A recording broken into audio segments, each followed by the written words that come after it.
Hey guys, start करेंगे एक नया topic, conversion of units. Conversion of units कौन से volume, pressure, temperature. Volume, pressure, temperature के कुछ इंपॉर्टेंट यूनिट्स और उनमें आपस में रिलेशन, ये सारे हम इस वीडियो में कवर करेंगे। जोश और फोकस आ रहना चाहिए। Do like, share to my YouTube channel, subscribe भी करना। स्टार्ट करेंगे वॉल्यूम के यूनिट्स। जोश फोकस बना है आपका, एकदम स्टार्ट करेंगे धमाके से। ओके, वॉल्यूम के यूनिट्स। भैया भैया वॉल्यूम के यूनिट्स कौन से है? देखो देखो देखो, वॉल्यूम। वॉल्यूम का सबसे पहला और इंपॉर्टेंट यूनिट कौन सा? आप सब पानी पीते हो बॉटल का, बॉटल का पानी किस में मेजर होता है? लीटर में। सेकेंड सबसे इंपॉर्टेंट यूनिट एमएल। थर्ड सबसे important unit centimetre cube, metre cube. और आपको जो अभी तक नहीं पता है और शायद पता भी हो, डेसीमीटर क्यूब। क्या? Decimetre cube. वॉल्यूम के ये 5 कुछ इंपॉर्टेंट यूनिट्स हैं। ओके, ठीक है। अब यूनिट्स तो पता चल गए, अब कन्वर्जन बता दो भैया, तो बढ़िया से काम हो जाए, है ना? चलो देखते हैं। लीटर, आप सभी का भाई लीटर, जो कि बॉटल में हमेशा मेजर होता है, वो होता है कितना? 1 लीटर हमेशा होता है 1000 ml के बराबर। और एक सरप्राइजिंग 1 ml 1 सेंटीमीटर क्यूब के इक्वल होता है। और 1 मीटर क्यूब, अगर आपके घर पे 1000 लीटर की कोई टंकी है, तो वो टंकी गारंटीड उसका वॉल्यूम 1 मीटर क्यूब होगा। क्यों? क्योंकि 1 metre cube is equals to होता है कितना? 1000 लीटर। ठीक है, हो गया क्लियर? ओके, अच्छा। 1 लीटर है 1000 ml, 1 ml है 1 सेंटीमीटर क्यूब, 1 मीटर क्यूब है 1000 लीटर। अब कौन सा रह गया? डीएम क्यूब, जिसे हम क्या कहते हैं? Decimetre cube. क्या कहते हैं? Decimetre cube. ठीक है, ओके। तो एक सरप्राइजिंग सी फैक्ट है भैया कि 1 लीटर 1 डीएम क्यूब के बराबर होता है। कितना इजी, कितना इजी। हमेशा कंफ्यूज कर देता है ये 1 डीएम क्यूब भैया, कि क्या है 1 डीएम क्यूब, नहीं समझ में आया। 1 लीटर ही 1 डीएम क्यूब है मेरे भाई, 1 लीटर ही 1 डीएम क्यूब है। यानी कि 1 लीटर 1000 ml है, 1 ml 1 सेंटीमीटर क्यूब है, और 1 मीटर क्यूब 1000 लीटर है। तो बोलो, तो बोलो कि 1 मीटर क्यूब कितने ml होगा? 1 मीटर क्यूब कितने ml होगा? कितने ml? 10⁶ ml। हुआ क्लियर? 1 मीटर क्यूब कितने सेंटीमीटर क्यूब? 10⁶ centimetre cube. ठीक है, हो गया क्लियर? कैसे आया? ध्यान से देखेंगे। 1 मीटर क्यूब कितने लीटर? 1000 लीटर। और 1 लीटर यानी कितने ml? 1000 ml। अच्छा, कितना हो गया? 10⁶ ml। आप बोलेंगे भैया ये क्या सिखा रहे हो, हम जेई नीट कर रहे हो और ये हमें क्या सिखा रहे हो? देखो भैया, देखो देखो ध्यान से।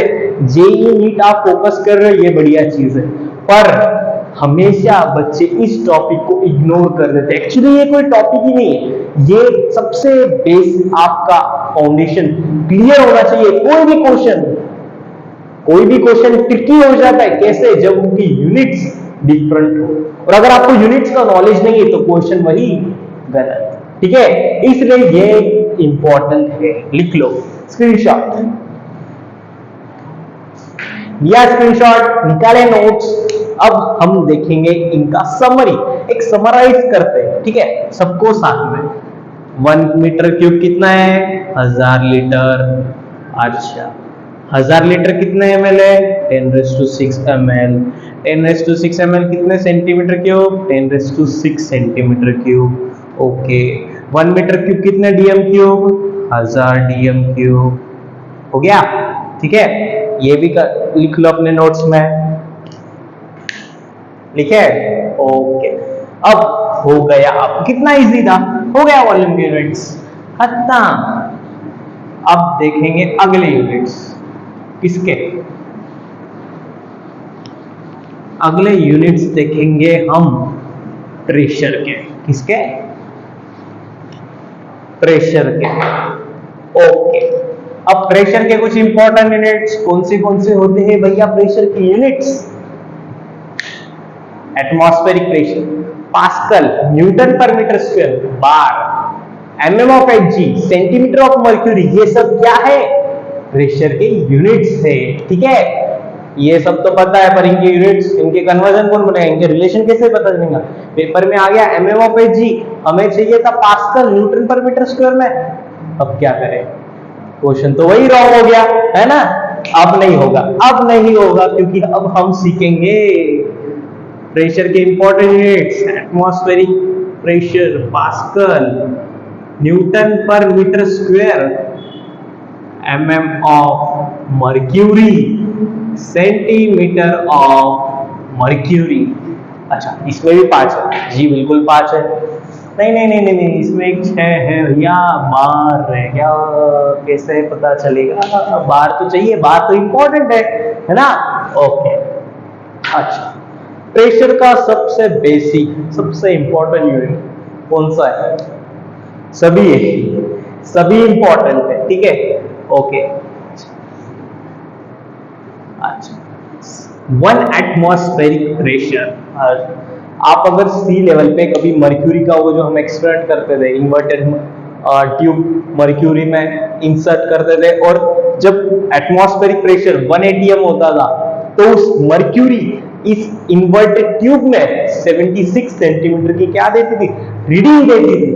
इससे क्या पता चलता है कि भैया 1 atmospheric pressure 76 centimetre of Hg है, यानी कि 760 mm ऑफ मर्क्यूरी है। ठीक है, हो गया क्लियर? ओके, अच्छा, और इससे ये भी पता चला कि 1 एटीएम 1.013 बार है। देखो भैया, ये यूनिट्स है और ये इनके कन्वर्जन है, थोड़ा इसमें याद रखना पड़ेगा क्योंकि ये इंपॉर्टेंट है। ठीक है, ये कन्वर्जन है, इनमें कोई फैक्ट नहीं है, इनमें कोई इंफॉर्मेशन नहीं, कोई प्रूफ नहीं, ये सिर्फ कन्वर्जन है। ठीक है, ओके, सो 1 एटीएम होता है 1.013 बार।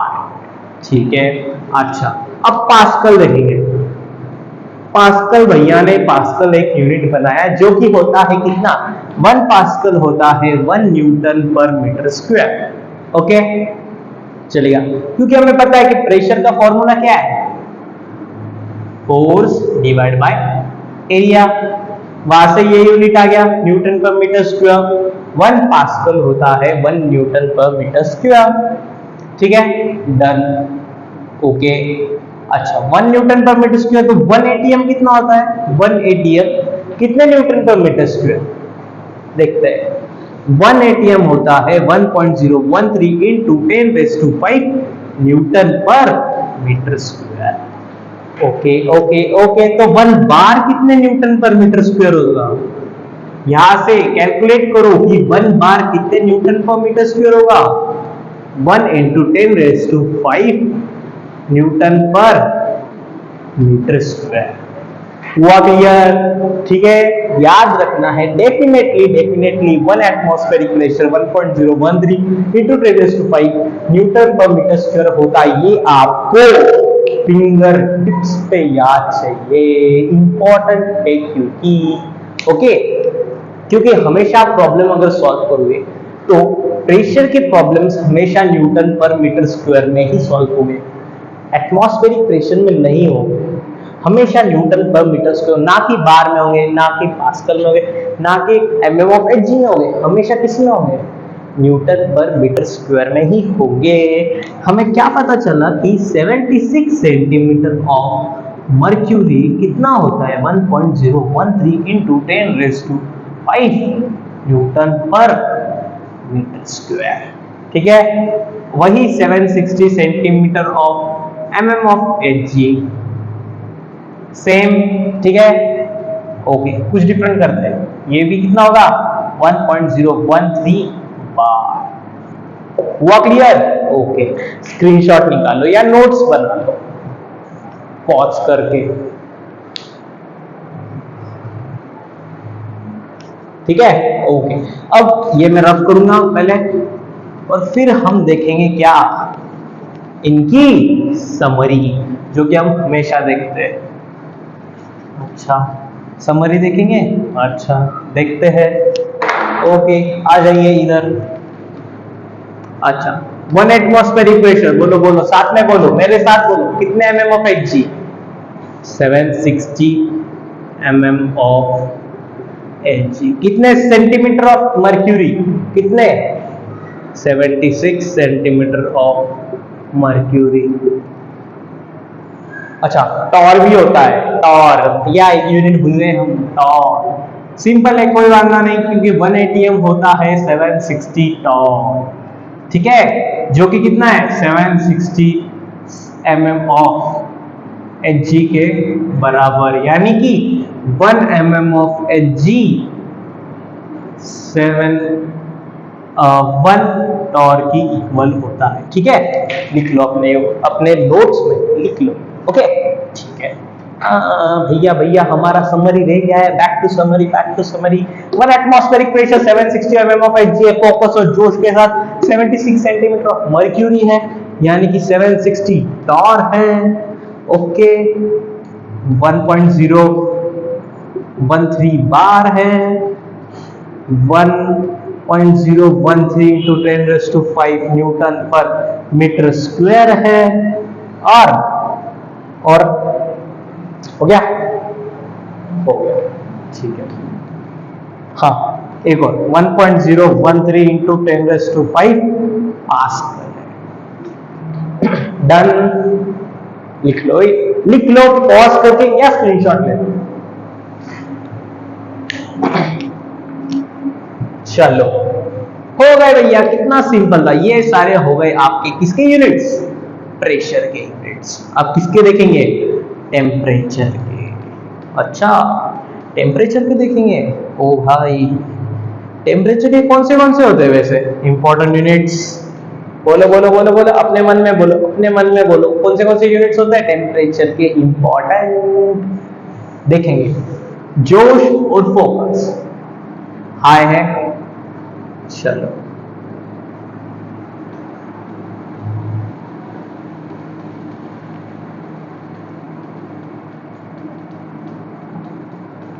अच्छा, नेक्स्ट क्या है? नेक्स्ट टेम्परेचर, जोश और फोकस के साथ दिया। टेम्परेचर क्या है? टेम्परेचर के इंपॉर्टेंट यूनिट्स कौन से होते हैं? Kelvin, degree celsius, fahrenheit. लिख लो, kelvin, degree celsius, degree fahrenheit. Okay, अब मैं ऐसी सिंपल टेक्निक आपको सिखाऊंगा जिससे कि आप इन तीनों के कन्वर्जन्स इजीली कर पाओ, ठीक है। आ जाओ। C-0 divided by 100 is equals to F-32 divided by 180 is equals to K-273 divided by 100। कुछ समझ नहीं आया? ठीक है, देखते हैं। आ जा। अच्छा, मैं अगर आपको बोलूं find absolute temperature of 0 degree Celsius, ये क्या बोल रहे हो? एब्सोल्यूट टेम्परेचर क्या होता है? 0 डिग्री सेल्सियस तो पता है। एब्सोल्यूट टेम्परेचर क्या होता है? अच्छा, एब्सोल्यूट टेम्परेचर क्या होता है? एब्सोल्यूट टेम्परेचर यानी कि temperature in units of kelvin. बस सिंपल है, temperature in units of kelvin, यानी कि आप सब बचपन से सीखते आ रहे हो कि क्या degree Celsius, sorry, kelvin is equals to 273 plus degree Celsius, ठीक है। ओके, यानी 0 डिग्री सेल्सियस का कितना होगा? प्लस 0 डिग्री सेल्सियस यानी कि 273 केल्विन, ठीक है। अच्छा, 0 डिग्री से 273 केल्विन ही क्या हुआ आपका भैया? एब्सोल्यूट टेम्परेचर, यानी कि क्या? Temperature in units of kelvin. हुआ क्लियर? जोश है, ठीक है। अच्छा, अब बातों में हमने क्या देख लिया? एक इजी फॉर्मूले देख लिया डिग्री सेल्सियस और केल्विन के लिए, जो कि सबसे ज्यादा इंपॉर्टेंट है। किस लिए? टेम्परेचर के यूनिट्स कन्वर्जन के लिए। नोट कर लो, इसे पक्का नोट करो और फिंगर टिप्स पे याद रखो कि अगर आपको चाहिए टेम्परेचर केल्विन में तो ऐड करो 273 को डिग्री सेल्सियस से। ठीक है, ओके। अच्छा, और एक एग्जांपल देखेंगे। 10 degree Celsius, find the absolute temperature of 10 degree Celsius. कितना? 273 प्लस 10 यानी कि कितना हो गया? 283 केल्विन।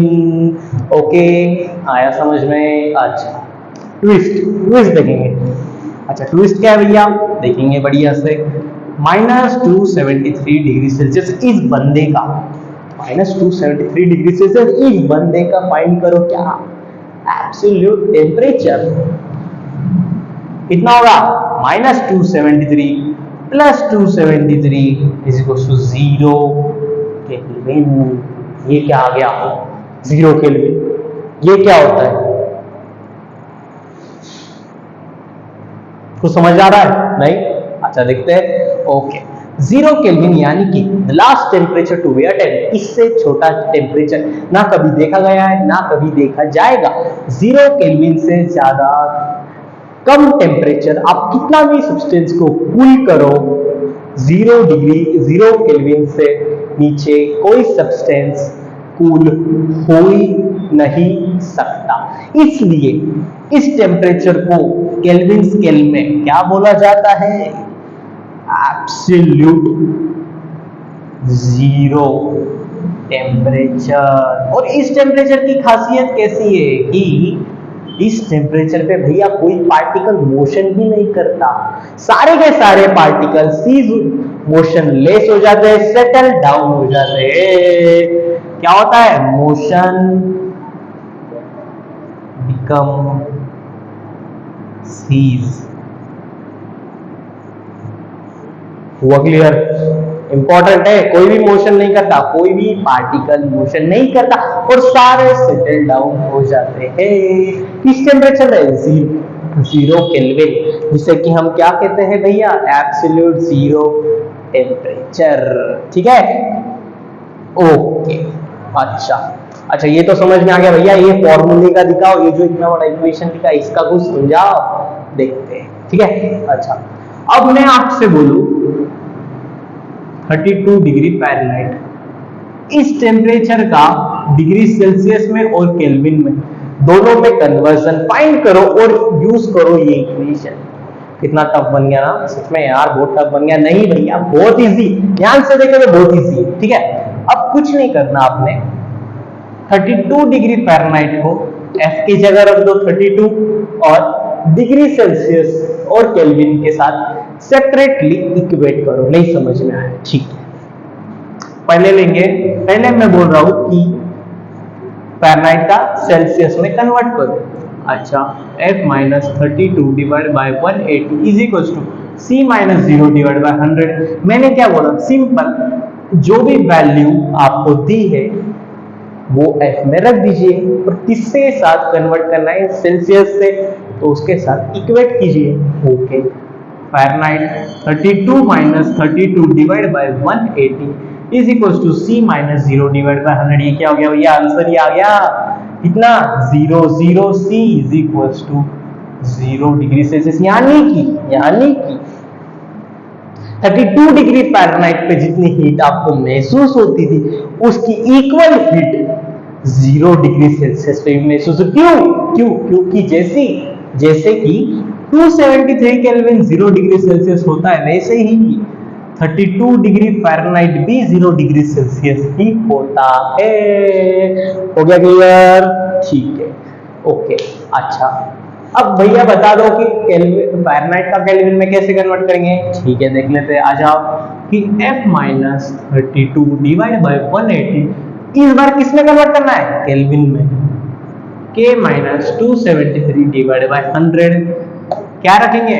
F की जगह 32 minus 32 divide by 180 is equal to K-273 divide by 100। Find कर लेंगे कि कितना हो गया आपका मेरा के kelvin temperature, absolute temperature of 32 degree Fahrenheit हो गया कितना? 273 केल्विन। हुआ क्लियर? ओके, इजी है, बहुत इजी है भैया, बहुत इजी। स्क्रीनशॉट निकाल लो या पॉज करके नोट कर लो। चलो, आ जाइए आ जाइए आ जाइए, फिर से आ जाइए। अब देखेंगे और कुछ धमाकेदार। अच्छा, अब तो हो गया, वॉल्यूम हो गया, प्रेशर हो गया, टेम्परेचर हो गया, अब क्या बचा है? अब देखेंगे हम प्रेफिक्सेस। ला डाला ना, प्रेफिक्सेस क्या होता है? प्रेफिक्सेस देखते हैं, आ जाए।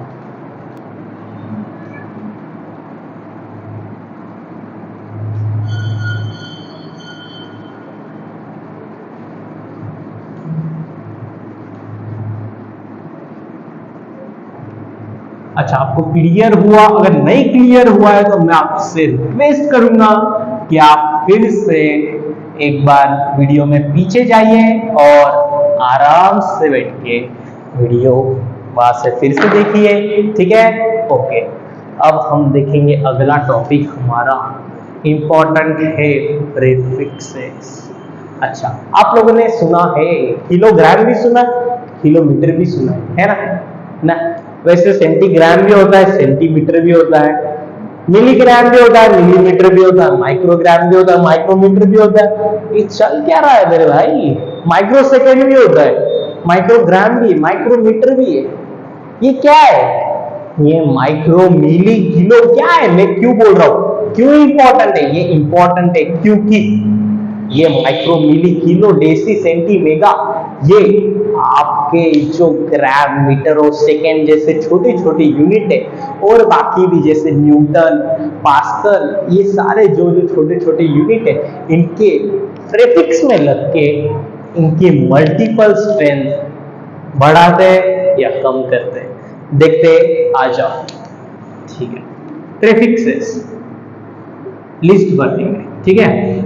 ओके, यहाँ आएंगे उनके सिंबल और मल्टीपल। ओके, ठीक है। देखिए, प्रीफिक्सेस सबसे छोटा और इंपॉर्टेंट नैनो, फिर आएगा आपका और मेरा माइक्रो, फिर मिली, फिर आएगा डेसी, सेंटी, सेंटी, डेसी, और फिर आएगा किलो, मेगा, गीगा, ठीक है? Okay, nano. अच्छा, सॉरी, एक कंफ्यूजन हो गया भैया, हमने तो ये सिंबल लिख दिए, है ना? अच्छा, अब यहाँ इनके नाम लिख लेते हैं। ओके, कोई कंफ्यूजन? ठीक है। एन किसका था? नैनो, न्यू, माइक्रो, एम, मिली, सी, सेंटी, डी, डेसी, के, किलो, एम, मेगा, जी, गीगा। अच्छा, ओके, ये सब तो हो गया। अब मेन क्या है, सीखने जैसी बात क्या है? मल्टीपल। अच्छा, नैनो का मल्टीपल होता है 10⁻⁹, यानी कि सिंपल सी चीज है, ठीक है? अगर मैं आपसे बोलूं नैनोग्राम और मैं आपसे बोलूं ग्राम, ठीक है? ग्राम, 1 ग्राम, 2 ग्राम, 3 ग्राम, ओके। अब आ गया क्या? नैनोग्राम। नैनोग्राम से क्या होगा? आपके इस ग्राम की स्ट्रेंथ 10⁻⁹ मल्टीपल लग जाएगा। हुआ क्लियर? इजी है, बहुत इजी ना? मुझे पता है बहुत इजी है ना? अच्छा, माइक्रो, मैं बोलूं माइक्रोग्राम, यानी कि 10⁻⁶ ग्राम। माइक्रोमीटर यानी कि 10⁻⁶ मीटर। माइक्रो सेकेंड यानी कि 10⁻⁶ सेकेंड। ओ वाओ, कितना इजी चीज है ना? मुझे पता है मेरे भाई। माइक्रो मतलब क्या? जोश और फोकस के साथ 10⁻⁶। मिली मतलब क्या? 10⁻�3। सेंटी मतलब क्या? 10⁻²। डेसी मतलब क्या? 10⁻⁴। किलो मतलब क्या? 10⁻3। मेगा मतलब 10⁻6। गीगा मतलब 10⁻9। हो गया क्लियर? यानी कि अगर मैं आपसे बोलूं 1 मेगाग्राम, इसका मतलब हुआ कि 1 × 10⁻6 ग्राम। अच्छा, अगर मैं आपसे बोलूं x माइक्रोमीटर, यानी कि होता है कितना? x × 10⁻6 मीटर, है ना? आया समझ में?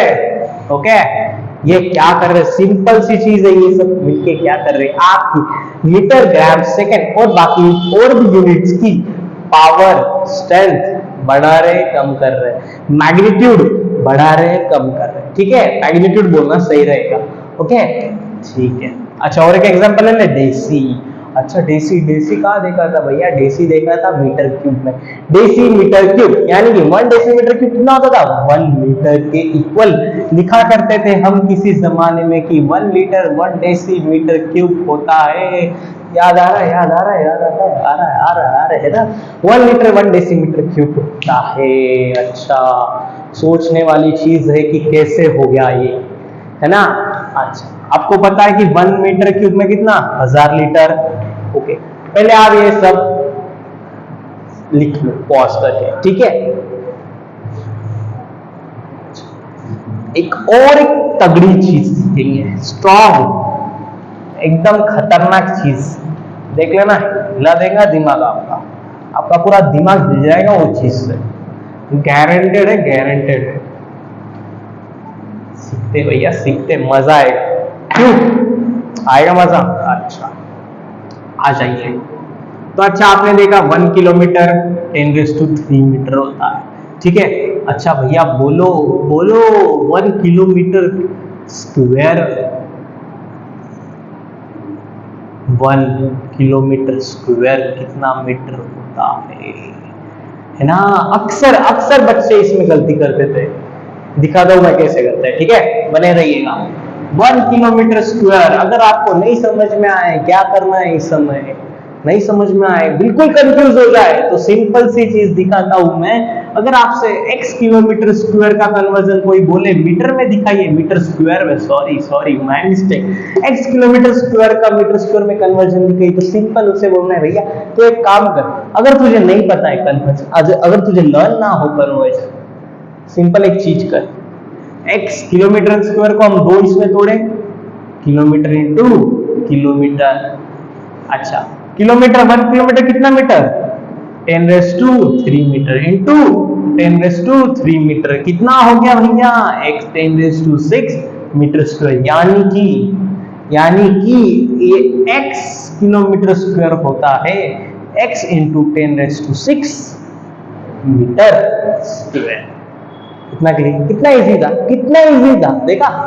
कुछ पल झपकते ही हो गया, है ना? अच्छा अच्छा, x किलोमीटर क्यूब कितने मीटर क्यूब? सिंपल है, अभी बोल दूंगा, देख लेना, अभी बोल दूंगा, देख लेना। अच्छा अच्छा, क्या करेंगे? किलोमीटर क्यूब, इस बार kilometre into kilometre into kilometre, simple, क्या? Kilometre into kilometre into kilometre, ठीक है, is equals to x into 10⁻³ metre into 10⁻³ metre into 10⁻³ metre, जो कि हो गया x इंटू 10⁻⁻⁹ आगे क्या मीटर क्यूब। कितना है भैया? x इंटू 10⁻⁹ मीटर क्यूब है, ठीक है। ओके ठीक है, ये सब तो थोड़ा बहुत इजी है ना। अच्छा, तो हमने पीछे एक इंपॉर्टेंट चीज देखी थी, कौन सी? कि 1 लीटर 1 dm क्यूब के इक्वल होता है, और 1 मीटर क्यूब 1000 लीटर के इक्वल होता है, जो कि 1000 dm क्यूब के भी इक्वल है, ठीक है। ओके बढ़िया। अच्छा, ध्यान से फोकस, जोश जोश जोश। 1 dm 1 डेसीमीटर बोल रहा हूं मैं, क्यूब नहीं लगाया, क्यूब नहीं लगाया, 1 डेसीमीटर। मैंने क्या बोला था? लिस्ट आपके अगर नोट्स बने हो तो उसमें देखना कि अगर मीटर के पहले प्रीफिक्स लग जाए, किसका? डेसी का, तो उसका मैग्नीट्यूड डिक्रीज होता है कितने मल्टीपल से? 10⁻⁻⁴, यानी कि ये कितना हो गया? 10⁻⁻⁴ मीटर, ठीक है। ओके, अगर मैं x लिखूं, इजी, x लिख दिया मतलब सबके लिए हो जाता है ना, इजी। आगे कोई भी अगर आप नंबर देखोगे तो सिंपल कन्वर्जन करने के लिए इजी होता है, ठीक है। x still symmetric cube x into 10⁻⁻1 metre होता है। तो बताइए आप सब मिलके कि कितने मीटर क्यूब होता है ना। अच्छा, जिसे जिसे समझ गए सॉल्व करें अपने नोटबुक में पॉज करके, जिसे नहीं समझा है वो फिर से देखें। x dm क्यूब कितना होगा, x dm इंटू dm है ना। ओके, अच्छा dm यानी 10⁻1 मीटर, 10⁻1 इंटू 10⁻1 इंटू 10⁻1 है ना। ओके, ये कितना हो गया, ये हो गया x इंटू 10⁻³ मीटर क्यूब। इसीलिए कुछ क्लिक हो रहा है, 1 मीटर क्यूब 1000 dm क्यूब के इक्वल होता है, और 1 dm क्यूब x के जगह 1 रख देंगे, 1 इंटू 10⁻³ मीटर क्यूब होता है। हो गया क्लियर। अच्छा, मेरे कंक्लूजन क्या था ये दिखाने के पीछे, इजी लर्न भी कर सकते थे आप, इजी 1 लीटर 1 dm क्यूब होता है, पर इंपॉर्टेंट है कि आप ये कन्वर्जन समझे। ये कन्वर्जन जितने इजी दिखते हैं उतने ही पेपर पे ना आने पे हार जाते हैं, ठीक है। उतने ही पेपर में सॉल्व ना होने से, क्वेश्चन ना बनने से हार होते हैं, ठीक है। लिख लो। होप आपको मजा आया इस लेक्चर में, क्योंकि अभी के लिए इतना ही। फिर से मिलेंगे एक बढ़िया लेक्चर के साथ। Tata bye bye.